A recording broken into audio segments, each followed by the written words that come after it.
Global IT के YouTube channel में आप सभी का एक बार फिर से स्वागत है। आज जो है हम लोग स्टार्ट करने वाले हैं वर्कशॉप कैलकुलेशन सेकेंड ईयर के लिए। ठीक है, यहाँ पे आप देख रहे होंगे आईटी सेकेंड ईयर के ऑल ट्रेड के लिए है। आज इसकी जो है हम लोग है क्लास 2 सॉल्व करेंगे। इसके पहले क्लास 1 हो रखा है, अगर आपने नहीं देखा है तो आप YouTube में प्लेलिस्ट का ऑप्शन होता है, सेक्शन होता है, आप वहाँ पर जाइए और प्लेलिस्ट में वर्कशॉप कैलकुलेशन सेकेंड ईयर के नाम से प्लेलिस्ट होगी, उस पर क्लिक करके आप क्लास 1 वाली वीडियोज को देख सकते हैं।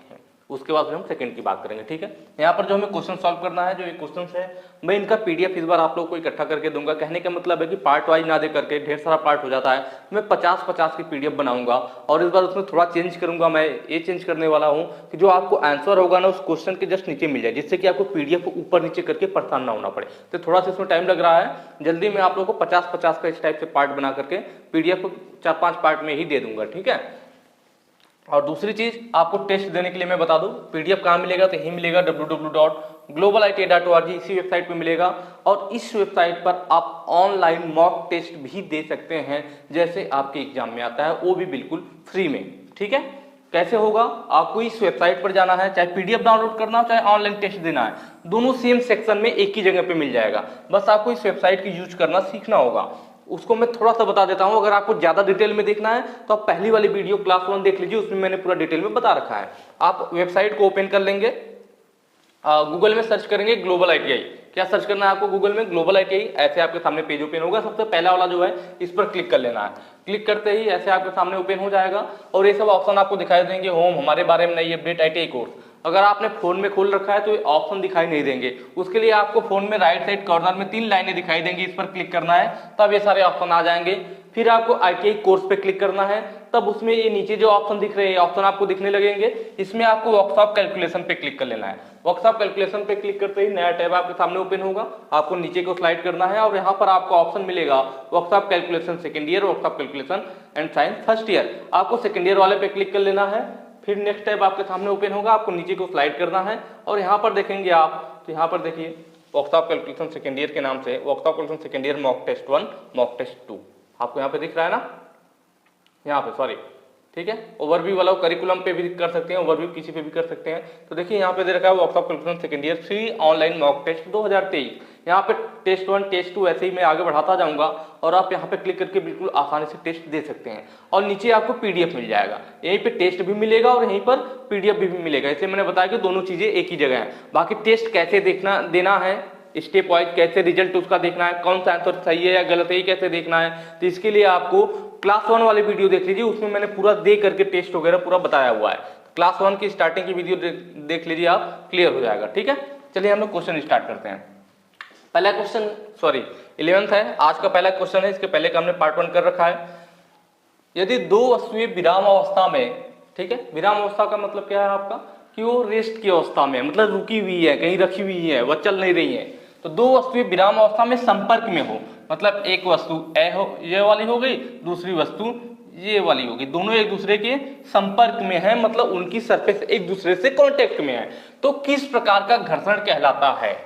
ठीक है, यदि दो वस्तुएं विराम अवस्था में, विराम अवस्था का मतलब कि रुकी हुई है, एक जगह पर स्थिर है, उनमें कोई भी गति नहीं है, तो इनके बीच कौन सा घर्षण होगा। तो मैं आपको बता दूं, अगर जनरली मेन देखा जाए तो मेन हमारे 2 टाइप के घर्षण होते हैं, एक डायनेमिक जिसे गतिक घर्षण भी कहते हैं, या काइनेटिक भी बोल देते हैं, इसको क्या बोल देते हैं, काइनेटिक, गतिक। डायनेमिक फ्रिक्शन या काइनेटिक फ्रिक्शन, जिसे गतिक भी हिंदी में बोला जाता है। ठीक है, या पहला कह लीजिए दूसरा कह लीजिए, कोई फर्क नहीं पड़ता। पहला है आपका स्टैटिक फ्रिक्शन, स्टैटिक को स्थैतिक बोलते हैं, पूरा मैंने नहीं लिखा, आप समझ जाइए, स्थैतिक। ठीक है, तो गतिक और स्थैतिक हो गया। स्टैटिक फ्रिक्शन या स्थैतिक कब होता है, जब कोई वस्तु रखी हुई हो और उस पर जो फ्रिक्शन काम कर रहा है, किसी रखी हुई वस्तु पे, किसी रुकी हुई वस्तु पे जिसमें कोई भी गति नहीं है, उस समय उस वस्तु पे जो फ्रिक्शन काम करता है वह कहलाता है स्टैटिक फ्रिक्शन।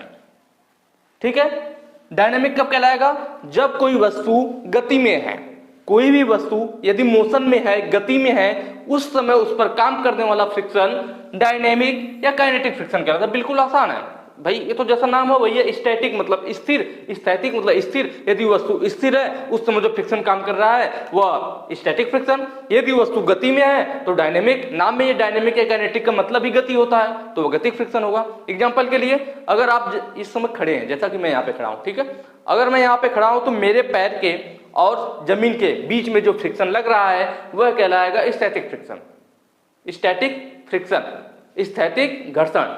और अगर मैं यहाँ पे चलना स्टार्ट कर दूं, जब मैं चल रहा हूं तो चलते समय, जब मैं मोशन में हूं, गति में हूं, तो चलते समय जो मेरे पैरों और जमीन के बीच में फ्रिक्शन काम कर रहा है, घर्षण काम कर रहा है, वह कहलाएगा डायनेमिक काइनेटिक।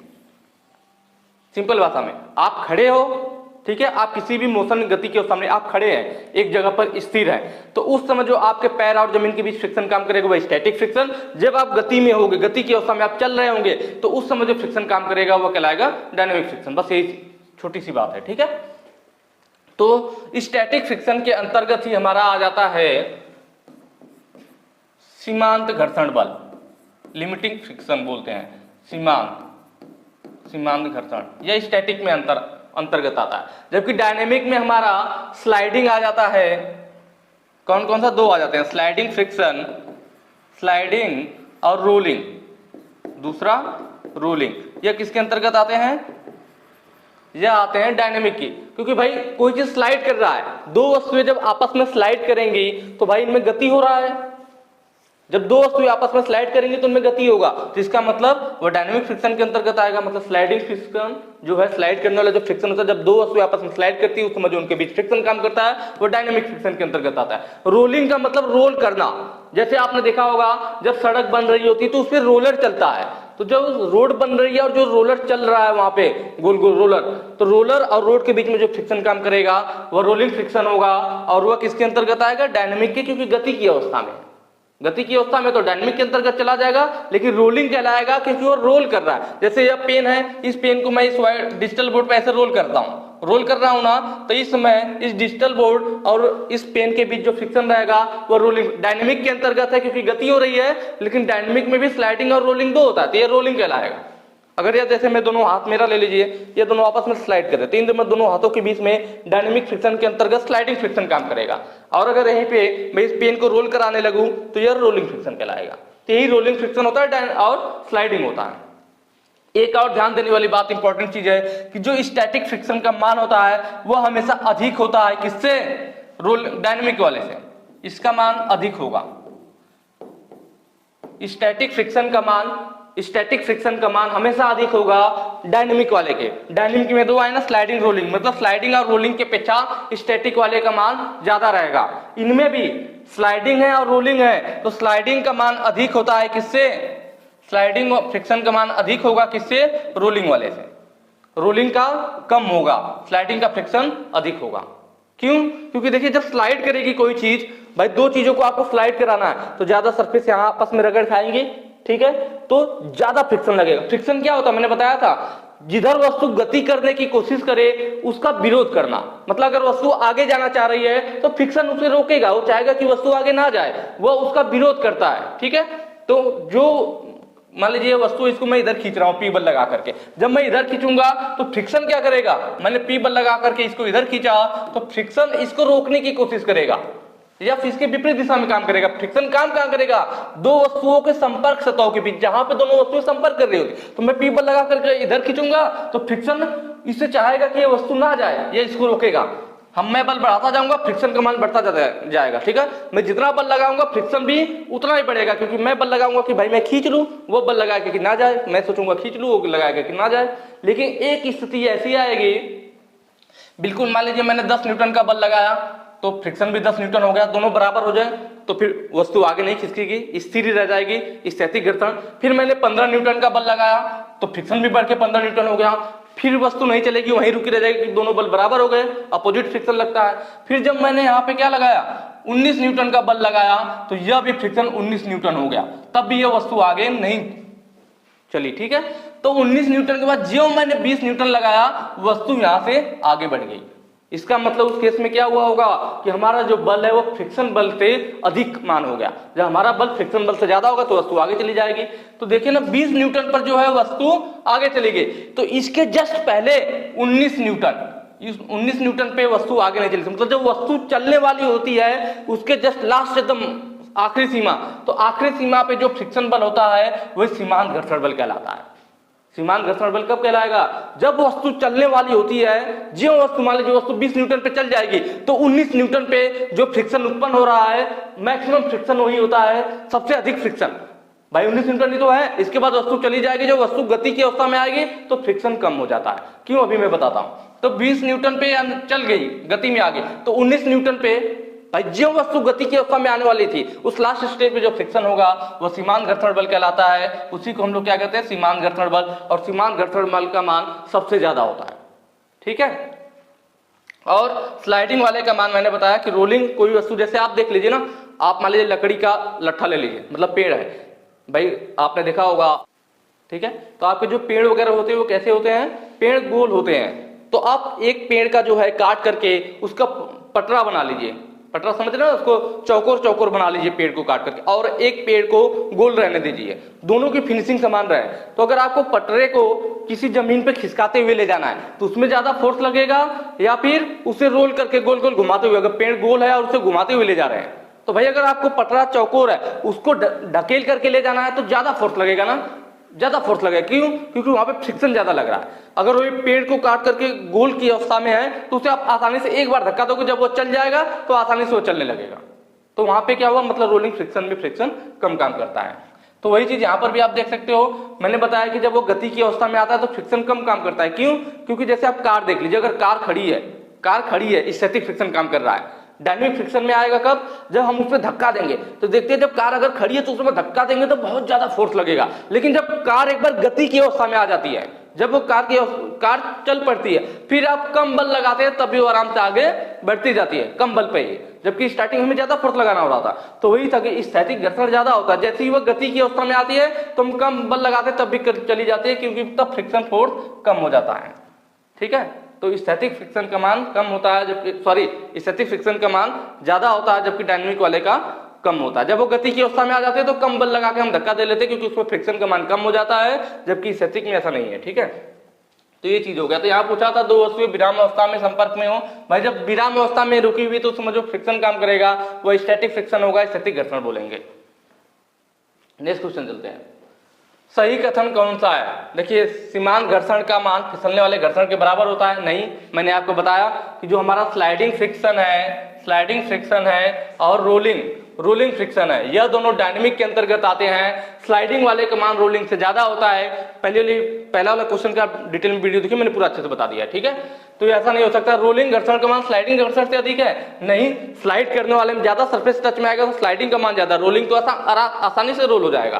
तो यहाँ पे उल्टा हो गया, यह भी गलत हो गया, यह भी गलत हो गया।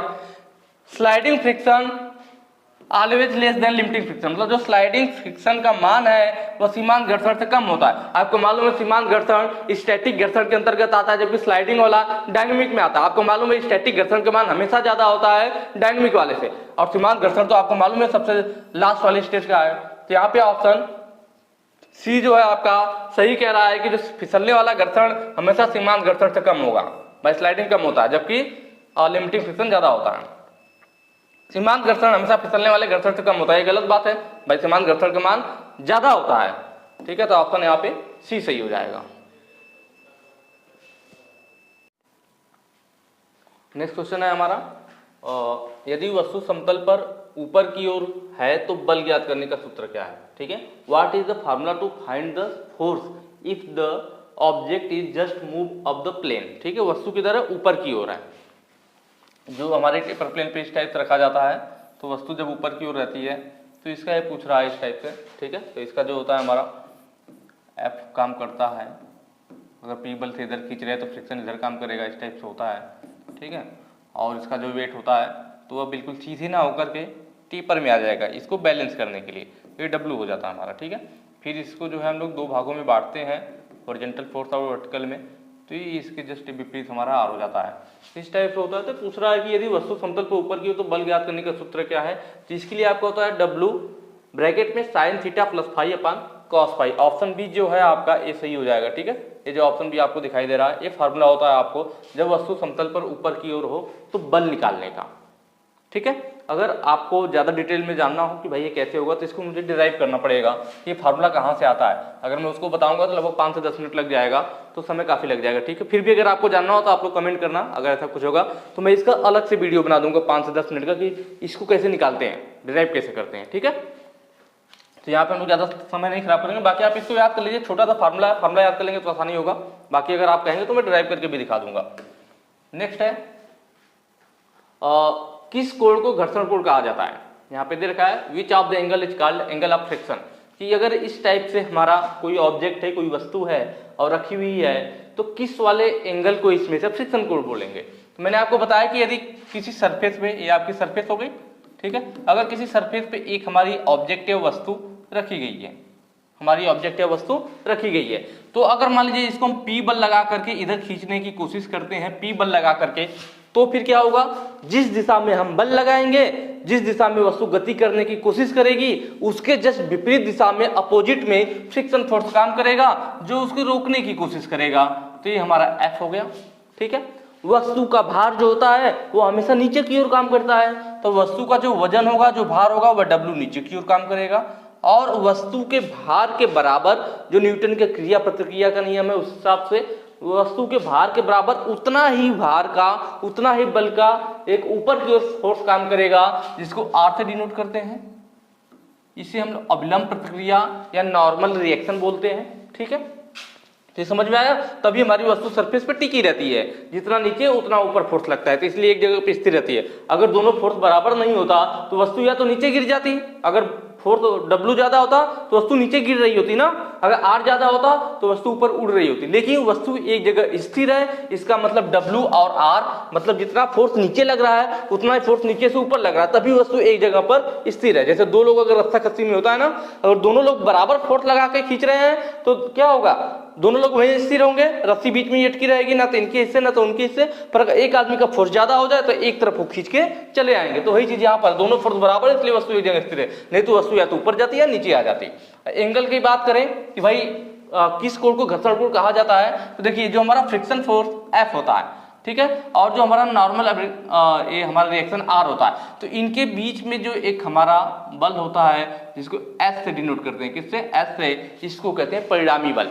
दोनों का परिणाम, उनका रिजल्टेंट फोर्स, परिणामी बल, ठीक है। तो जो परिणामी बल होता है ना, यह R के साथ थीटा एंगल बनाता है। परिणामी बल जो होता है F और R का, यहाँ बीच में एक लाइन होती है जिसे हम लोग परिणामी बल कहते हैं, मतलब इन दोनों का मिला जुला जो बल आएगा, परिणामी जो रिजल्टेंट फोर्स आएगा, इसका जो एंगल होता है R के साथ थीटा होता है। इसी थीटा को हम क्या बोलते हैं, इसी थीटा को हम बोलते हैं घर्षण कोण, घर्षण कोण।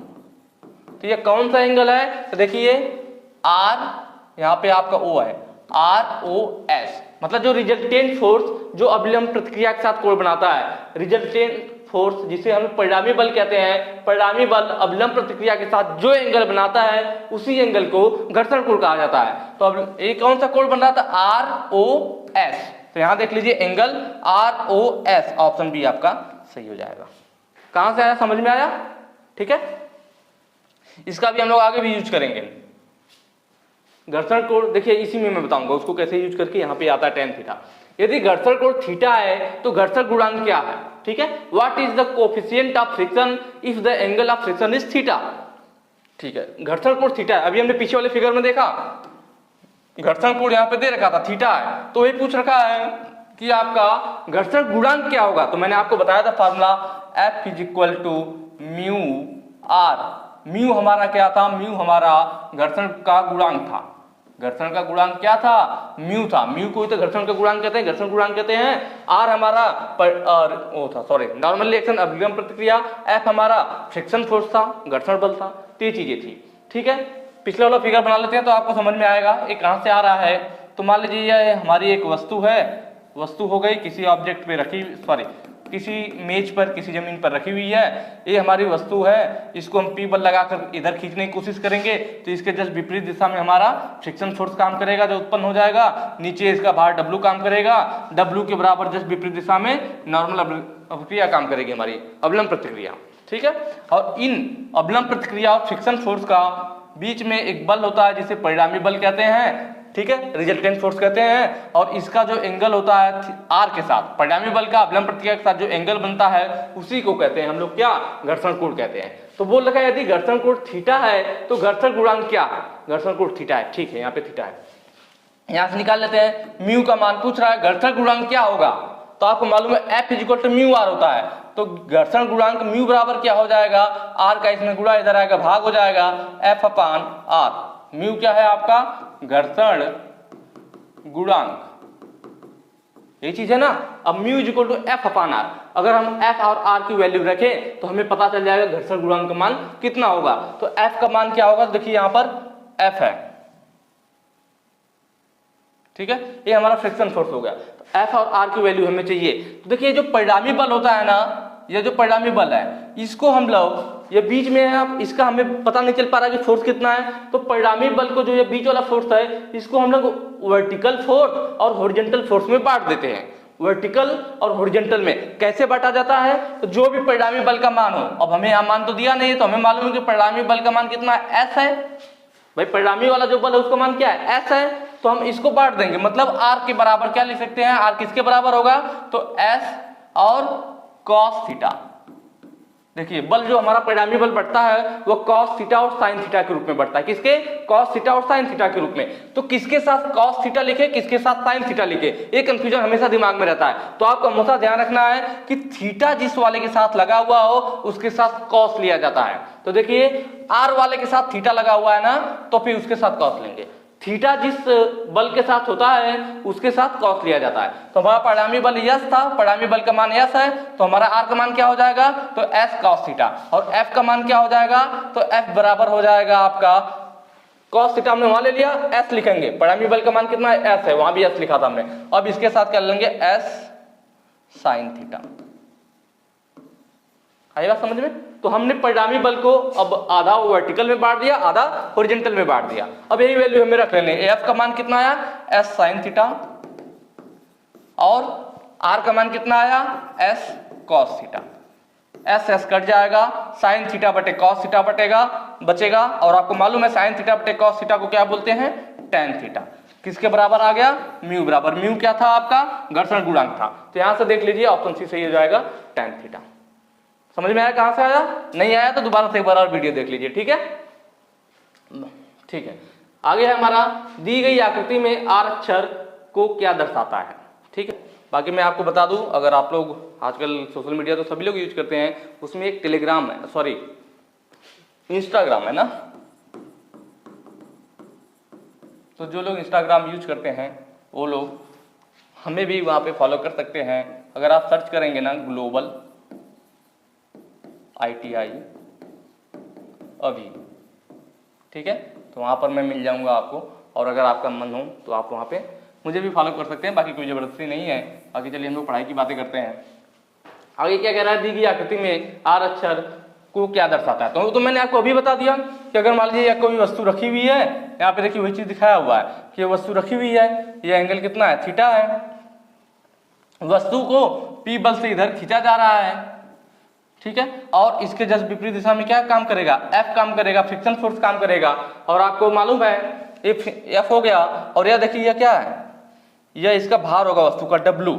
भाई सीधे काम नहीं करेगा ना, ये देखिए टेपर काम कर रहा है वस्तु को संतुलित करने के लिए। जैसे आप किसी पहाड़ी वगैरह पे, किसी टेपर जगहों पे, कह लीजिए जहाँ पे स्लोप होता है, ढलान होता है, जब वहां चढ़ते हो तो सीधा नहीं चढ़ते हो, अगर आप सीधा चढ़ोगे तो तुरंत पीछे की तरफ गिर जाओगे, कमर टूट जाएगी, ठीक है, हॉस्पिटल में एडमिट हो जाओगे।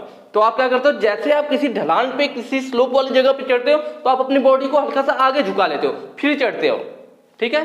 तो ऐसे क्या होता है कि हम अपने बॉडी को संतुलित करते हैं, संतुलन की अवस्था में रखते हैं, जिससे हम गिरे नहीं। अपने जो गुरुत्व केंद्र होता है उसको हम लोग आगे पीछे अपने झुकाव के हिसाब से करते हैं, जिससे बॉडी हमारी संतुलन में रहे, हम गिरे नहीं। तो वही चीज है कि यह जो है वस्तु रखी हुई है या गिरे नहीं, तो अपने को संतुलन में करने के लिए इसका लोड अब यहाँ काम करने लग रहा है, W। तो इसी को हम लोग बांट देते हैं भाई। तो इधर भाई दोनों को हॉरिजॉन्टल और वर्टिकल में बांटेंगे, तो देखिए थीटा वाला एंगल कहाँ है, थीटा वाला एंगल यहाँ है आपका, ए और ए, इसके बीच में थीटा है, तो इसके साथ क्या हो जाएगा, तो जो W वाला हमारा यहाँ बटेगा, तो मैंने बताया ना जिसके साथ थीटा उसके साथ cos होता है, तो W cos थीटा हो जाएगा, और इधर क्या होगा इसके साथ W sin थीटा, तो दोनों को रिजल्टेंट वाले को दोनों में बांट लेंगे। और इसी के बराबर जो W cos थीटा है कह लीजिए, इसी के बराबर जस्ट विपरीत दिशा में हमारा अवलंब प्रतिक्रिया काम करेगा, जिसको हम R से दिखाते हैं। तो R क्या होता है हमारा, नॉर्मल रिएक्शन होता है, अवलंब प्रतिक्रिया होता है, मैंने आपको कई बार बताया, तो ऑप्शन डी यहाँ पे सही हो जाएगा, नॉर्मल रिएक्शन अवलंब प्रतिक्रिया। ठीक है, फोर्स या बल कौन सा होगा, तो ये जो P है, P हमारा क्या है, फोर्स या बल है। ठीक है, रेजिस्टेंस या प्रतिरोध है, ये तो अलग चीज होगा। लोड, तो यह जो W है आपका, यही लोड है, भार है। ठीक है, नेक्स्ट क्वेश्चन पे चलते हैं। अगला है, स्नेहक का उद्देश्य क्या है, कहीं पर हम लुब्रिकेंट क्यों यूज करते हैं, स्नेहक क्यों यूज करते हैं। ये देखिए रटने वाली चीज नहीं है, बहुत ही नॉर्मल सी बात है, स्वाभाविक जीवन में भी आप लोग अपने यूज करते होंगे। स्नेहक लुब्रिकेंट, कहीं पर भी हम मोबिल ऑयल क्यों यूज करते हैं, आप कोई मशीन होती है या किसी दरवाजे में, कुंडी में, कहीं भी आप यूज कर रहे हो तो क्यों यूज करते हो। लुब्रिकेंट का मतलब समझ लीजिए दिमाग में एक मोबिल ऑयल की तरह। ठीक है, कि भाई क्यों, जब कोई चीज जाम चल रहा होता है, कोई चीज जाम चल रही हो तो वहां पे तेल डाल देते, चाहे भले वो साइकिल हो, मोटरसाइकिल हो, उस साइकिल के चेन में तेल डाल देना। ठीक है, तो हम इसलिए डालते हैं जिससे क्या हो कि वो थोड़ा आसानी से चले। अब कोई चीज जाम क्यों चलेगा भाई, दो चीजें एक दूसरे पे आप अगर रगड़ रहे हो वो जाम चल रही है, इसका मतलब उनकी सतह खुरद रही है, फ्रिक्शन ज्यादा लग रहा है, फ्रिक्शन ज्यादा लग रहा है। तो हम क्या करेंगे, उसके बीच में जब तेल या मोबिल ऑयल डालेंगे, दो, आप कोई भी चीज ले लेना, अपने घर पे भी ट्राई कर लेना, दो मेटल ही ले लेना, दो मेटल को एक दूसरे पे रखना और उनको ऐसे घिसना, एक दूसरे पे चलाना, तो वो देखोगे आप बहुत ही हार्ड चलेगा। कहने का मतलब बहुत जाम टाइप का चलेगा, ज्यादा ताकत लेगा। ठीक है, क्योंकि वहां फ्रिक्शन ज्यादा है। हम दोनों के बीच में मोबिल ऑयल गिरा दे, तेल गिरा दे कोई सा भी, ठीक है, जब आप तेल डाल दोगे तो तब वो आसानी से सरकेगा, आसानी से स्लिप करेगा। क्यों, क्योंकि तेल जो आ गया, पहले दोनों वस्तु के सरफेस से एक दूसरे पे फ्रिक्शन कर रही थी, क्योंकि सरफेस खुरद रही थी। जब तेल आया तो बीच में क्या, दोनों वस्तु के सरफेस के बीच में तेल की पतली लेयर आ गई, जिससे ये दोनों तेल से संपर्क में आ गए और फिर वहां पे वो स्लिप करने लगे आसानी से, क्योंकि फ्रिक्शन कम हो गया। तो हमने स्नेहा के लुब्रिकेंट क्यों यूज किया, घर्षण को कम करने के लिए। ऑप्शन सी आपका सही हो जाएगा। ठीक है, जैसे आप भी कभी कभी होता है ना, चल रहे होते जमीन पे, कहीं पे पानी गिरा हुआ, जैसे ऐसे फर्श होता है जो टाइल्स वगैरह होती है हमारी, वहां पे थोड़ी भी पानी हो तो फिर आप तुरंत फिसल के गिर जाते हो। क्यों, क्योंकि पहले जब आप चल रहे होते नॉर्मल फर्श पे तो आपके पैर और जो हमारा टाइल्स के लिए जमीन है उसमें फ्रिक्शन ज्यादा होता है, पर जैसे ही वहां पे ऑयल गिर जाए या पानी गिर जाए तो आपके पैर और उस जमीन के बीच में ऑयल आ जाएगा, उसकी एक पतली लेयर आ जाएगी, जिससे फ्रिक्शन कम हो जाएगा और आप गिर जाओगे। तो वहां पे भी वही चीज होता है, फ्रिक्शन कम हो जाता है ऑयल से या स्नेहक से। तो घर्षण को कम करने के लिए हम लुब्रिकेंट यूज करते हैं। नेक्स्ट क्वेश्चन है हमारा, वीक फीड स्नेहन प्रणाली में किस प्रकार के स्नेहक का उपयोग किया जाता है। देखिए वीक फीड का मतलब बत्ती से है, ऐसी प्रणाली जिसमें हम एक बत्ती डाल देते हैं। मैं आपको देखिए फिगर नहीं दिया हूं, मैं फिगर यहाँ पे ले रखा हूं आपको समझाने के लिए, जिससे आपको आसानी से समझ में आ जाए। ठीक है, इसको मैं थोड़ा बड़ा कर लेता हूं, अब आपको समझ में आए। देखिए हमारी एक ग्रेविटी फीड, जो वीक फीड स्नेहन प्रणाली आती है ना, यह ग्रेविटी फीड के अंतर्गत आती है। ग्रेविटी का मतलब जो गुरुत्वाकर्षण के प्रभाव की वजह से होता है। कहने का मतलब है, अगर कोई भी पेड़ है, उससे आम अगर टूट के गिरता है, किसी पेड़ से अमरूद टूट के गिरता है, किसी से गुलाब जामुन तो पेड़ से टूट कर नहीं गिरेगा ना, तो जैसे गिर रहा है तो क्या होगा कि आप देखते हैं कि भाई पेड़ पे से अमरूद टूटा तो नीचे क्यों गिरा, ऊपर भी तो जा सकता था। समझ में बात है, या आम है या कुछ भी है, अगर वह जब पेड़ पे से टूट रहा है वहां पे लटका हुआ, तो ऐसा क्यों नहीं कि जब वो टूटा तो ऊपर चला गया, नीचे क्यों गिर गया। नीचे इसलिए गिरा क्योंकि पृथ्वी में गुरुत्वाकर्षण होता है और वह प्रत्येक वस्तु को अपने केंद्र की ओर आकर्षित करती है। बहुत छोटी सी बात है, बहुत पहले आप लोगों ने पढ़ा होगा। तो वही चीज है कि वीक फीड स्नेहन प्रणाली में क्या होता है, तो इसमें हमारा देखिए जो सेकेंड वाला फिगर है ये वीक फीड स्नेहन प्रणाली का है। यह दोनों फिगर जो है हमारे दिखाए गए स्नेहन के, ये ग्रेविटी फीड स्नेहन है। मतलब ग्रेविटी की वजह से जो ऑयल होता है वो ऊपर से नीचे टपकता रहता है। हम क्या करते हैं, जहां पे ऑयलिंग करनी होती है हमें मशीन में, उसके ऊपर या तो ये ऑयल कप लगा देते हैं, इसमें तेल भर देते हैं, इसके अंदर क्या भर देते हैं, तेल भर देते हैं, और इस बोल्ट के अंदर छेद रहता है, इसको कस देते हैं। तो तेल क्या होता है, तेल इसमें से बोल्ट में से बूंद बूंद टपकता रहता है, इसलिए टपकता रहता है क्योंकि गुरुत्वाकर्षण की वजह से, इसलिए इसे ग्रेविटी फीड के अंतर्गत रखा गया है कि ग्रेविटी की वजह से, गुरुत्वाकर्षण की वजह से तेल जो है टपक टपक कर आपका मशीन पर स्नेहन करता रहता है। दूसरा वीक फीड में क्या करते थे, इसमें डायरेक्ट तेल भर देते थे। फिर हमने क्या किया कि देखिए इसमें क्या है, एक कप टाइप का बना हुआ, इसमें देखिए ऑयल यहाँ भरा हुआ है, इधर ऑयल भरा हुआ है, अब ये ऑयल इसमें आएगा कैसे, तो इसके लिए देखिए एक बत्ती डाल दी गई है। बत्ती मतलब आप रुई की बत्ती बना सकते हैं, किसी सूती कपड़े की बत्ती बना सकते हैं, जैसे पहले लालटेन दिया वगैरह जलाया जाता था। तो ये हमने बत्ती इसमें डाल दिया। आप क्या करेंगे, बत्ती इस तेल को सोखेगा और इसको यहाँ बुदबुद टपकाता रहेगा। तो यह सोख करके नीचे क्यों टपका पा रहा है, गुरुत्वाकर्षण की वजह से, ग्रेविटी की वजह से, इसीलिए इसको ग्रेविटी फीड सिस्टम कहते हैं। तो यहाँ पूछ रखा था वीक फीड स्नेहन प्रणाली में किस प्रकार की स्नेहन का उपयोग किया जाता है। तो देखिए अब इसमें क्या है, कौन सा स्नेहन का उपयोग किया गया ये पूछ रहा है। देखिए पहले ये कटिंग आयल, कटिंग आयल स्नेहन के लिए नहीं यूज किया जाता है, जब कहीं पे कटाई किया जाता है तब यूज किया जाता है, जिससे हमारे टूल वगैरह गर्म ना हो। वही काम कूलेंट और शीतलक का भी है, तो ये दोनों तो स्नेहक में आएंगे नहीं। उसके बाद बचा ग्रीस और लूब आयल। तो देखिए ग्रीस क्या है, ग्रीस आपने देखा होगा, ग्रीस आपका सेमी सॉलिड होता है। कहने का मतलब है ना तो वह ठोस होता है ना ही वह लिक्विड होता है, सेमी सॉलिड होता है ना, क्रीम टाइप का होता है, पेस्ट टाइप का होता है। तो अगर मान लीजिए आपने इसमें ग्रीस भर दिया तो क्या ग्रीस बत्ती को सोख करके गिरा पाएगी, टपका पाएगी, या तो इसमें आप ग्रीस भर देंगे क्या वो टपक पाएगा, नहीं, क्योंकि ग्रीस पेस्ट टाइप का वहीं रह जाएगा, तब ये काम ही नहीं करेगा। उसके बाद सबसे पहले क्या, लूब ऑयल। लूब ऑयल का मतलब आप दिमाग में रख लीजिए लुब्रिकेटिंग ऑयल। ऑयल मतलब तेल, अगर कोई तेल होगा तब वो इस बत्ती के सहारे टपक टपक के गिर सकता है। तो वही पूछ रहा है कि वीक फीड मतलब ये जो बत्ती वाला सिस्टम है इसमें कौन सा हम ऑयल यूज करेंगे। तो यहां से हमें पता चल रहा है कि हम लूब ऑयल यूज करेंगे। मतलब स्नेहन प्रणाली में किस प्रकार का स्नेहक हुआ, तो lube oil, lubricating oil, Mobil oil वगैरह ये सब चीजें, ठीक है, क्योंकि वही टपक सकता है ना। ग्रीस भर देंगे तो टपकेगा ही नहीं इसमें से, बत्ती ग्रीस को तो खींच के गिराएगी नहीं। तो इसीलिए तीनों ऑप्शन गलत हो जाएंगे, पहला वाला सही हो जाएगा। नेक्स्ट क्वेश्चन पे चलते हैं। यहाँ पे देखिए मैं ये वाला सिस्टम आपको बिल्कुल क्लियर कर दूंगा, जिससे कि इससे क्वेश्चन आए तो आपको दिक्कत ना हो, ठीक है। कि हमारे जो स्नेहन प्रणाली है, लुब्रिकेटिंग वाला सिस्टम है, सबसे पहले चीज लुब्रिकेटिंग क्यों यूज हो रहा है, फ्रिक्शन को कम करने के लिए, ठीक है। तो फिर उसमें कितने टाइप के हम फ्रिक्शन लुब्रिकेशन सिस्टम यूज कर रहे हैं उसके बारे में हम देखेंगे। ये क्वेश्चन क्या कह रहा है कि भागों के चारों ओर लगातार लूब ऑयल छिड़कने के लिए रिंग आइलर के साथ कौन सी स्नेहन प्रणाली प्रदान की जाती है। देखिए फिगर आपके क्वेश्चन में नहीं दिया हुआ, फिगर मैंने लिया हुआ है अलग से आपको समझाने के लिए। तो चलिए मैं इसको पहले आपको बताता हूं कि हमारे जो लुब्रिकेटिंग सिस्टम होते हैं वो मेन 3 टाइप के होते हैं। कौन कौन से, एक होता है ग्रेविटी फीड सिस्टम, गुरुत्वाकर्षण वाला, जो गुरुत्वाकर्षण के प्रभाव की वजह से होता है। इसमें कौन सा है, तो ये जो पहला नंबर है, ये दोनों फिगर आपको दिख रहे हैं, यह आपका ये वाला है, ग्रेविटी फीड सिस्टम का है, ठीक है। दूसरा है आपका प्रेशर फीड सिस्टम, बी कह रहा है प्रेशर फीड सिस्टम। यह कौन सा है, तो जो आपको फिगर इधर दिख रहा है यहां से यहां तक, यह वाला जो फिगर है ना आपका, ये वाला दूसरा वाला, यह है आपका प्रेशर फीड या फोर्स फीड। यह दोनों एक ही बात है, प्रेशर फीड कहिए या फोर्स फीड कहिए। तो ये दोनों ऑप्शन तो देख रहे हैं, दोनों सेम हो गया। पहले ही आपके दिमाग में आ जाए कि ये सही भी नहीं हो सकता, क्योंकि एक ही क्वेश्चन में 2 ऑप्शन सही देगा नहीं।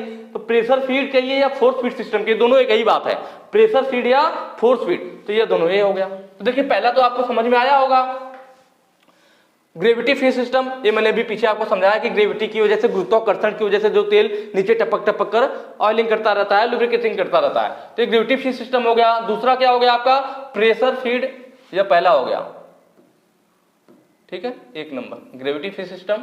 दूसरा प्रेशर फीड या फोर्स फीड हो गया। और तीसरा क्या होगा आपका, स्प्लैश फीड सिस्टम, यह वाला आपका तीसरा हो गया, स्प्लैश फीड सिस्टम। यह कहाँ है, तो नीचे ये जो दोनों फिगर हैं, यह स्प्लैश फीड सिस्टम के तीसरा है। तो आपके लुब्रिकेटिंग के 3 सिस्टम हुए, ग्रेविटी फीड सिस्टम, दूसरा प्रेशर फीड कहिए या फोर्स फीड सिस्टम कहिए, तीसरा स्प्लैश फीड सिस्टम। स्प्लैश का मतलब छिटक करके, कहीं पर भी जब हम छिटक करके उसका लुब्रिकेटिंग करते हैं तो स्प्लैश फीड सिस्टम कहलाता है। तो 3 सिस्टम है, पहला आपको मैंने पीछे ही बता दिया है, क्लियर होगा। दूसरा क्या है, देखिए प्रेशर फीड वाले में या फोर्स फीड वाले में, मतलब हम लुब्रिकेटिंग करेंगे प्रेशर डाल करके। प्रेशर किस में डालना होगा, देखिए तेल तो अपने आप टपक जा रहा था, आपका ग्रीस आपका सेमी सॉलिड में है, और ग्रीस ऐसे अपने आप नहीं टपकेगा, उस पर जब हम प्रेशर देंगे तब टपकेगा। या फिर ऑयल को ही किसी ऑयल केन में भर करके दबाते हैं, आपने देखा होगा कई बार, जो नीचे वाला फिगर दिख रहा है, ये केन आपको दिख रही है, केन में ऑयल भरा रहता है, हम ऐसे बार बार दबाते हैं अंगूठे से तो इसमें से ऑयल निकलता है, और हम लेथ मशीन वगैरह किसी भी मशीन की लुब्रिकेटिंग आसानी से कर पाते हैं। तो इसमें हमने तेल को इससे दबा करके प्रेशर दिया, तो प्रेशर की वजह से तेल बाहर आया, तो ये प्रेशर फीड सिस्टम में आ जाएगा। Oil can pressure feed system में आ जाएगा या फोर्स फीड सिस्टम में आ जाएगा। वैसे यहां पर देखा जाए तो ये ग्रीस गन है इस टाइप का, आप इसको टाइट करेंगे थ्रेड को, तब इसके बीच में ग्रीस भरा होगा, वो प्रेशर की वजह से इसमें बाहर निकलेगा। या आपने जेसीबी वगैरह में देखा होगा, जेसीबी से काम करने के बाद वो लोग उसमें गन टाइप का लेयर से उसको दबाते हैं ऐसे, और उसमें से फिर ग्रीस बाहर निकलता है, तो ग्रीस गन हो गया। वो अभी प्रेशर की वजह से, हम प्रेशर दिए तब ना वो निकला, तो अभी प्रेशर फीड या फोर्स फीड वाले में आ जाएगा। वैसे यहाँ पर देख रहे होंगे मैनुअल स्क्रू डाउन आपका ग्रीजर है। इसमें क्या होता है, देखिए इसमें ग्रीस भरा हुआ है, ध्यान दीजिए इसमें ऐसे ऐसे बनाया हुआ है ना,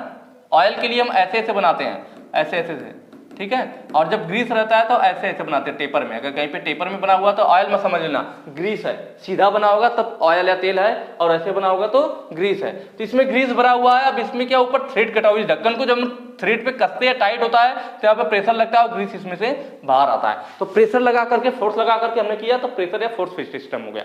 और वही चीज यहाँ पर है, हैंड पाइप टाइप का है, जैसे हैंड पाइप हम चलाते हैं वैसे चलाएंगे तो यहाँ से ऑयल टैंक से यहाँ पे तेल को खींचेगा, फिर इधर भेजेगा और यहाँ से हमें जहाँ ले जाना वहां ले जाएंगे। ये भी प्रेशर हो गया, हमने हैंड पंप चलाया, प्रेशर दिया, जैसे पानी निकलता है वैसे टैंक से खींच करके तेल को निकालता है। तो ये सिस्टम हो गया दूसरा।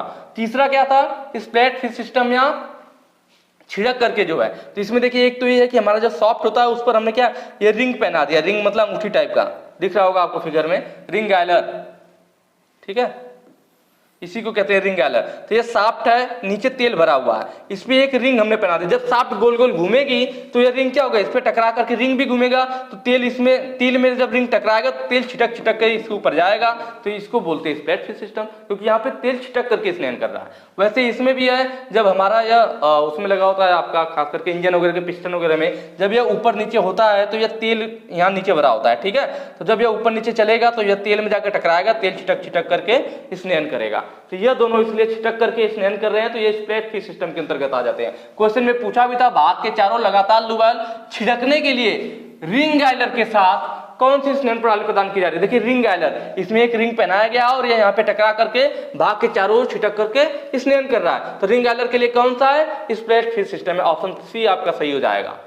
अरे ये बात समझ में, क्या सही हो जाएगा, ऑप्शन सी आपका सही हो जाएगा, स्प्लैश फीड सिस्टम। यहाँ से यहाँ पे आपका पूरा क्लियर हो गया होगा कि कौन कौन से सिस्टम होते हैं, ठीक है। अब अगला क्वेश्चन बिल्कुल आसानी से आप सॉल्व कर लेंगे। सेम वही चीज पूछा है कि सामान्य उपयोग में 3 प्रकार की स्नान प्रणाली कौन सी है, कौन कौन सी 3 प्रकार की स्नान प्रणाली है। तो ऑप्शन देखिए, हमने बताया आपको कि भाई ग्रेविटी फीड सिस्टम होता है, प्रेशर फीड या फोर्स फीड सिस्टम होता है, स्प्लैट फीड सिस्टम होता है। 3 ही सिस्टम होते हैं। तो यहाँ ऑप्शन में देख लीजिए, ऑप्शन सी देखिए, gravity feed system, force feed system, splash feed system. तो ऑप्शन सी हमारा सही हो जाएगा। बाकी सब इसमें वेलोसिटी पता नहीं कहाँ दे दिया, फ्रिक्शनल दे दिया है, होता नहीं है। इसमें भी देखिए स्पीड दे दिया, फ्रिक्शनल दे दिया, होता नहीं है। इसमें भी देखिए फ्रिक्शनल दे दिया, स्पीड दे दिया, ये होता नहीं है। कौन सा होता है, ग्रेविटी वाला होता है, फोर्स वाला या प्रेशर वाला, और स्प्लैश वाला होता है, अभी मैंने आपको बताया। तो ये रहा आपका आज का क्वेश्चन, और मेरे हिसाब से आपको समझ में, देखिए थोड़ा टाइम तो लग रहा होगा, लेकिन हम कोशिश कर रहे हैं कि सारी जो डिटेल है आपको मैं बिल्कुल डिटेल में सारे ऑप्शन के बारे में समझाऊं, जिससे आपको आसानी से समझ में रटना ना पड़े, ठीक है। ताकि हमेशा की तरह वही कहूँगा, अगर वीडियो अच्छी लगी हो तो ज़्यादा से ज़्यादा शेयर कीजिएगा। Thank you.